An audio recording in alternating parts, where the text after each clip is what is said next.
Israel యుద్ధంతో ముడి చమురు ధర మళ్లీ సెగలు కక్కుతోంది. బ్యారెల్ చమురు ధర $75కు చేరింది. ఇజ్రాయెల్ తమపై దాడులు చేస్తున్న నేపథ్యంలో పర్షియన్ గల్ఫ్ నుంచి ప్రపంచ దేశాలకు చమురు సరఫరాలో కీలకమైన హర్మోజ్ జలసంధిని మూసివేయాలన్న ప్రతిపాదనను ఇరాన్ పరిశీలిస్తోంది. అది జరిగినా లేక ఈ ప్రాంతంలో సౌదీ అరేబియా చమురు క్షేత్రాలపై ఇరాన్ దాడులకు దిగిన బ్యారెల్ చమురు ధర $120 నుంచి $150లకు చేరే ప్రమాదం ఉందని నిపుణులు ఆందోళన వ్యక్తం చేస్తున్నారు.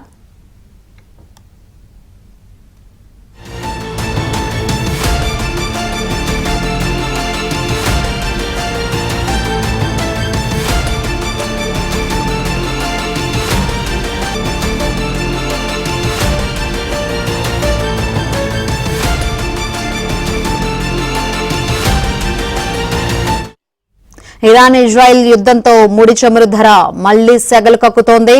బ్యారెల్ చమురు ధర $75కు చేరింది. ఇజ్రాయెల్ తమపై దాడులు చేస్తున్న నేపథ్యంలో పర్షియన్ గల్ఫ్ నుంచి ప్రపంచ దేశాలకు చమురు సరఫరాలో కీలకమైన హోర్మోజ్ జలసంధిని మూసివేయాలన్న ప్రతిపాదనను ఇరాన్ పరిశీలిస్తోంది. అది జరిగినా లేక ఈ ప్రాంతంలో సౌదీ అరేబియా చమురు క్షేత్రాలపై ఇరాన్ దాడులకు దిగిన బ్యారెల్ చమురు ధర $120 నుంచి $150లకు చేరే ప్రమాదం ఉందని నిపుణులు ఆందోళన వ్యక్తం చేస్తున్నారు.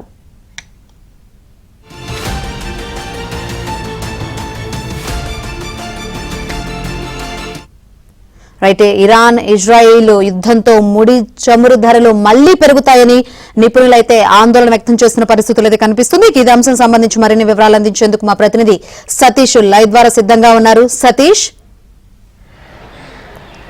శంకరి, ఇరాన్ ఇజ్రాయెల్ మధ్య భీకర యుద్ధం కొనసాగుతుంది. భీకర యుద్ధంలో అటు భారత్ కు చెందిన వారు సైతం కూడా అనేక మంది కూడా అటు ఇరాన్ కావచ్చు ఇజ్రాయెల్ రెండు దేశాల్లో ఉన్నారు. మరోవైపు ఆ రెండు దేశాల మధ్య యొక్క యుద్ధం ఇప్పుడు అంతర్జాతీయ మార్కెట్ పైన పెద్ద ఎత్తున ప్రభావం చూపుతుందని చెప్పాలి. క్రూడ్ ఆయిల్ ధరలు భారీగా పెరిగే అవకాశాలు కూడా చాలా స్పష్టంగా కనిపిస్తున్నాయి. ఇప్పటికే ఆయిల్కి సంబంధించి క్రూడ్ ఆయిల్కి బ్యారెల్కి సంబంధించిన అంశం దాదాపు 75 పాయింట్లు ఉంటే దాన్ని 150కి వెళ్తే కాక దాని మరింత తీవ్రత కూడా కొనసాగే అవకాశాలు. మరోవైపు సౌదీ అరేబియా పైన కూడా దీని ప్రభావం స్పష్టంగా కనిపించే అవకాశాలు ఇప్పటికే దేశం మొత్తం కూడా ప్రపంచ దేశాలు సైతం కూడా ఆందోళన వ్యక్తం చేస్తున్నాయి. ఇరాన్ ఇజ్రాయెల్ యొక్క యుద్ధాన్ని ఆపాల్సిందిగా, శాంతి చర్చలు జరపాల్సిందిగా, వారి మధ్య సంధి కుదిర్చేందుకు కూడా పెద్ద ఎత్తున చర్చలు జరుగుతున్నాయి. ఇటీవల అనేక అంశాలు దాదాపు ఇరాన్ ఇజ్రాయెల్ వరుసగా దాడులు చేసుకుంటున్నాయి.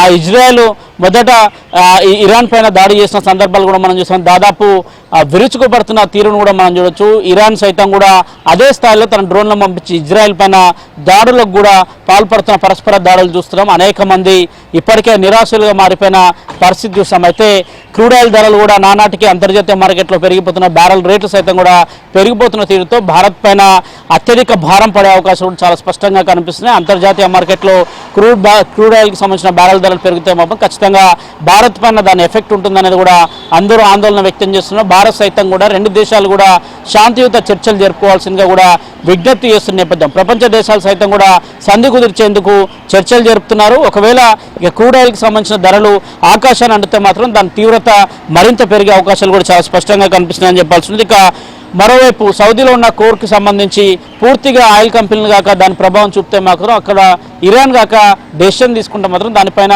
పూర్తిగా భారత్కు నష్టం చేకూర్చే అవకాశాలు చాలా స్పష్టంగా కనిపిస్తున్నాయి. అంతర్జాతీయ మార్కెట్లో పెరుగుతున్న ధరలతోనే భారత్ పైన దాని ఎఫెక్ట్ కూడా మరింత పడే అవకాశాలు. మరోవైపు కేంద్ర ప్రభుత్వం కూడా ఇరాన్ కావచ్చు ఇజ్రాయెల్ కావచ్చు ఆ రెండు దేశాలతో ప్రతినిధులతో కూడా నిత్యం కొంత చర్చలు జరుపుతున్నారు. ప్రధానంగా యుద్ధం నేపథ్యంలో భారత్కు సంబంధించిన వారిని తిరిగి పంపించేందుకు కూడా ఏర్పాట్లు చేయాల్సిందిగా కూడా ఇప్పటికే భారతీయులను సురక్షితంగా ఆపరేషన్ చేసి వారందరినీ కూడా నేరుగా భారత్కు తీసుకొచ్చేందుకు కూడా కేంద్ర ప్రభుత్వం ఇప్పటికే ఏర్పాట్లు చేస్తున్న నేపథ్యం ఓవైపు భారతీయులు అనేక సంఖ్యలో కూడా రెండు దేశాల్లో ఉండడంతో పాటు మరోవైపు క్రూడ్ ఆయిల్కి సంబంధించిన ధరలకు సంబంధించిన అంశంలో కూడా కొంత ఇబ్బందులకరమైన పరిస్థితి నెలకొన్న నేపథ్యంలో రెండు దేశాలు కూడా కొంత సామరస్యపూర్వకమైన వాతావరణంలో చర్చలు జరపాల్సిందిగా ప్రపంచ దేశాలకు సంబంధించిన నేతలు సైతం కూడా విజ్ఞప్తి చేస్తున్నారు. Shankari, thank you Satish.